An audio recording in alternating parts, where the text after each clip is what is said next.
وقت جو ہیں وہ کیا حالات ہوں گے. یہ تو میں نے کچھ علامات ذکر کیں، لیکن اس وقت حالات یہ ہوں گے کہ پوری دنیا میں فتنہ اور فساد ہوگا، اور آپس میں جنگی حالات جو ہیں وہ چاروں طرف پوری دنیا میں جنگی حالات جو ہیں وہ ہوں گے، اور قتل و غارت عام ہوگی، یہاں تک کہ لوگوں میں اتنی لوگوں میں آپس میں نفرت ہوگی اور دل ایک دوسرے سے اتنے تنگ آ جائیں گے کہ اگر کوئی قریبی رشتہ دار یا کوئی قریبی احباب ہمسایہ بھی اگر کوئی بیمار ہوگا تو اس کی بیمار پرسی کے لیے بھی نہیں جائے گا. یہاں تک حالات خراب ہو چکے ہوں گے. اور پھر جو ہے اس وقت 3 بادشاہ، ایک سفیانی ہوگا، ایک اسب ہوگا اور ایک دوسرا، کہ یہ جو سفیانی جو بنیادی علامات میں سے ہے، خروج سفیانی، یہ یاد رکھیں یہ بنیادی علامات میں سے ہے. یہ سفیانی کون ہے؟ کہتے ہیں سیدنا ابو سفیان رضی اللہ تعالیٰ عنہ کی اولاد میں سے ایک شخص پیدا ہوگا. سیدنا ابو سفیان رضی اللہ تعالیٰ عنہ کی اولاد میں سے ایک شخص پیدا ہوگا جو سادات کو قتل کرے گا، جس کا نام بعضوں نے عروہ لکھا ہے، بعضوں نے خالد بن یزید لکھا ہے. بہرحال وہ سفیانی ہوگا. سفیانی بھی کہتے ہیں کہ صرف ایک نہیں ہوگا بلکہ کئی سفیانی جو ہے وہ نکلیں گے، لیکن جو آخر میں سفیانی نکلے گا میں اس کی بات کر رہا ہوں. وہ سفیانی جو ہے وہ نکلے گا، وہ دمشق سے نکلے گا، وہ اپنے ساتھ لوگوں کو ملائے گا، اور وہ پھر شام کے بادشاہ کو خط لکھے گا کہ دیکھیں شام میں جو ہے میرے آباء و اجداد نے، ہمارے آباء و اجداد نے، حضرت معاویہ رضی اللہ تعالیٰ عنہ نے یہاں حکومت کی تھی اور تم لوگ ان کی حکومت میں بڑے خوش رہے تھے، انہوں نے بڑا عدل و انصاف قائم کیا تھا، لہٰذا میں ان کی اولاد میں سے ہوں، تم میرے ہاتھ پر بیعت کرو. تو یہ وہاں سے نکلے گا. لوگ اس کا انکار کریں گے. یہ لوگوں کو ملاتا ہوا جو ہے ان کے ساتھ جو ہے وہ جنگ قتال کرے گا، اور پھر یہ جنگ کرتا کرتا یہ فتح پاتا چلا جائے گا، مصر کی طرف بڑھے گا اور مصر کی حکومت کو بھی شکست دے گا. یہ اسی طرح جو ہے اور ملک ایک اور بادشاہ ہے اس کو بھی یہ شکست دے گا، اور یہ راستے میں قتل و غارت کرتا چلا جائے گا مسلمانوں کو اور علماء کو. اور اسی طرح جو ہے وہ خواتین کا بھی آیا ہے کہ ان کو بھی قتل کرتا ہوا، یعنی انتہائی ظالم اور سفاک قسم کا انسان ہوگا، اور یہ قتل کرتا چلا جائے گا. اور جو ہے یہ یہاں تک کہ یہ پھر مدینہ پر بھی چڑھائی کرے گا، جس کا بھی میں نے ذکر کیا تھا کہ مدینہ کی طرف ایک لشکر کو بھیجے گا. وہ مدینہ میں جا کر جو ہے وہ چڑھائی کریں گے اور وہاں قتل و غارت کریں گے. پھر وہی لشکر جب مکہ المکرمہ میں آنے لگے گا تو مقام بیضاء میں جو ہے وہ اس کو زمین پر دھنسا دیا جائے گا. تو ایک بڑی علامات میں سے اس وقت سفیانی کا خروج ہوگا، اور اس کے حالات یہ ہوں گے کہ وہ ہر طرف جو ہے ظلم اور ستم کی جو ہے وہ آگ کو جو ہے وہ بھڑکائے گا اور گرم کرے گا. ایک معاملہ تو یہ ہوگا. پھر دوسری طرف جو ہے شاہ روم کے ساتھ اس کی جو ہے وہ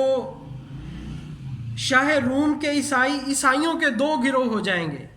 ایک عیسائیوں کا گروہ جو ہے وہ مسلمانوں کے ساتھ اس کی صلح ہو جائے گی، مسلمانوں کے ساتھ اس کا معاہدہ ہوگا،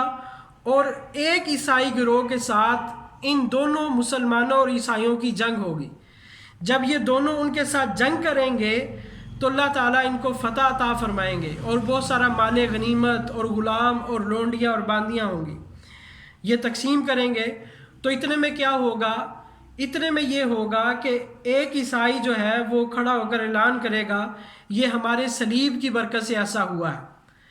جبکہ پھر ایک مسلمان اٹھے گا وہ کہے گا نہیں یہ صلیب کی وجہ سے نہیں ہوا،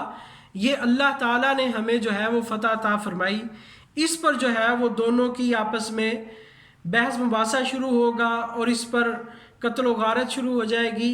اور وہ جو مسلمانوں کی وہ جو جماعت ہوگی، وہ جو لشکر ہوگا، ان تمام لشکر کو وہاں شہید کر دیا جائے گا. اور پھر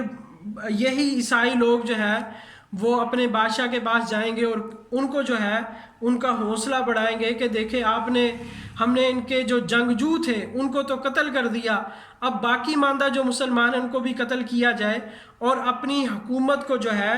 وہ قائم کیا جائے۔ ایک طرف تو یہ صورتحال ہوگی، اور دوسری طرف یہ ہوگا کہ پوری دنیا کے اندر جو ہے مسلمان جو ہیں وہ پریشان حال ہوں گے کہ پوری دنیا میں یہ حالات، مسلمانوں کو قتل کیا جا رہا ہے، مسلمانوں کے لیے جو ہے وہ جائے پناہ کوئی نہیں ہے۔ تو پوری دنیا کے لوگ جو ہیں ان میں سے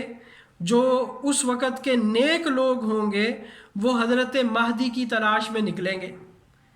اور لکھا ہے کہ پوری دنیا میں سے 7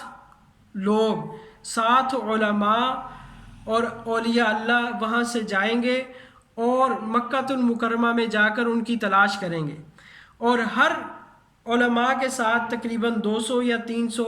کا لشکر ہوگا۔ اب کیونکہ پوری دنیا کے حالات اس وقت خراب ہو چکے ہوں گے، ہر طرف بغاوتیں ہوں گی، اور خود جو ہے وہاں کوئی بادشاہ نہیں ہوگا۔ سعودی عرب جسے ہم کہتے ہیں، مکہ اور مکرمہ میں کوئی بادشاہ نہیں ہوگا، اور اس سال کا جو حج ہے وہ بغیر بادشاہ کے اور بغیر امام کے ادا کیا جائے گا۔ اور ہوگا کیا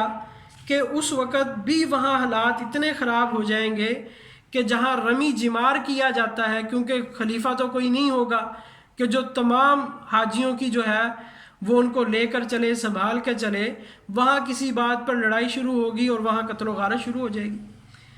اب یہ مسلمان جو فکر مند ہوں گے، جو علماء ہوں گے، پریشان ہوں گے کہ یہ اس قدر حالات خراب ہو گئے، اس قدر حالات خراب ہو گئے، تو یہ ان کی تلاش کریں گے۔ پھر اس وقت جو ہے وہ آپس میں جب ملیں گے تو پوچھیں گے بھئی آپ کیوں آئے؟ وہ کہیں گے تھے ہم تو اس غرض سے آئے ہیں کہ پوری دنیا کے حالات خراب ہو چکے ہیں اور مسلمانوں کے یہ حالات ہیں کہ یہ جو سفیانی ہوگا یہ ہوگا تو مسلمان، ہوگا تو مسلمان، نام کا مسلمان، لیکن یہ مسلمانوں کو ذبح کرے گا، ان کو قتل و غارت ان کی کرے گا، اور مسلمانوں پر یہ اس قدر اس نے چڑھائی کی ہوئی، اور پھر اہل بیت کا یہ پکا دشمن ہوگا۔ اسی اہل بیت کی دشمنی میں یہ مدینہ المنورہ میں ہاشمیوں کو اور سادات کے قتل کے لیے بھی لشکر بھیجے گا، اور اسی طرح علماء کی جماعت کو قتل کرنے کے لیے بھی یہ اپنے لشکروں کو بھیجے گا، کیونکہ یہ کہتا ہوگا کہ علماء جو ہے وہ ہمارا ساتھ دیں، اگر وہ ہمارا ساتھ نہیں دیتے، ہماری بیعت نہیں کرتے، تو پھر ان کو بھی قتل کر دیا جائے۔ چنانچہ وہ جب سب علماء اکٹھے ہوں گے وہ کہیں گے بھئی ہم بھی اسی لیے آئے ہیں کہ جس مہدی کا ذکر کیا گیا تھا، اب حالات اور واقعات سارے پورے ہو چکے ہیں، اب ہم ان کے تلاش میں نکلے ہیں۔ چنانچہ یہ سارے لوگ تلاش کریں گے تو ان میں سے ایک آدمی حضرت مہدی کو ملے گا اور ان سے پوچھے گا کہ بھی آپ کون ہیں؟ تو وہ کہیں گے میں تو انصار ہوں۔ یہ کہہ کر جو ہے وہ اپنے آپ کو بچا کر وہاں سے مدینہ المنورہ چلے جائیں گے۔ تو جب بات سب کے سامنے آئے کہ بھئی ہاں جی کسی کو ملا، کسی نے دیکھا، کسی کی بات چیت ہوئی،